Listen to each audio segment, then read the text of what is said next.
భూదాన్ భూముల స్కామ్ కు సంబంధించి అందుతున్న తాజా సమాచారం దీనికి సంబంధించి ఈడీ నోటీసులు కూడా జారీ చేసింది మాజీ ఎమ్మెల్యే మర్రి జనార్దన్ రెడ్డికి రంగారెడ్డి జిల్లా భూదాన్ భూముల కేటాయింపులో నోటీసులు ఇచ్చింది ఈడీ వంశీరామ్ బిల్డర్ సుబ్బారెడ్డి కూడా నోటీసులు ఇచ్చింది ఈడీ ఈ స్కామ్ లో సూర్యతేజ సిద్ధార్థ్ రెడ్డి లాభపడినట్టుగా గుర్తించింది ఈ నెల 16న విచారణకు హాజరు కావాలని నోటీసులు జారీ చేసింది ఇప్పటికే అమోయ్ కుమార్ ను పలుమార్లు విచారించిన ఈడీ ఇప్పుడు తాజాగా వీరికి కూడా నోటీసులు జారీ చేసింది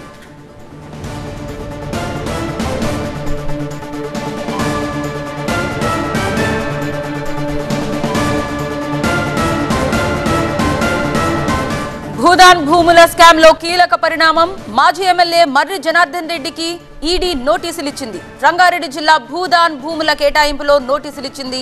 వంశీరామ్ బిల్డర్ సుబ్బారెడ్డి కూడా నోటీసులు ఇచ్చింది ఈ స్కామ్ లో సూర్యతేజ సిద్ధారెడ్డి లాభపడినట్టుగా ఈడీ గుర్తించింది ఈ నెల 16న విచారణకు హాజరు కావాలని నోటీసుల్లో పేర్కొంది ఇప్పటికే అమోయ్ కుమార్ ను పలుసార్లు విచారించింది ఈడీ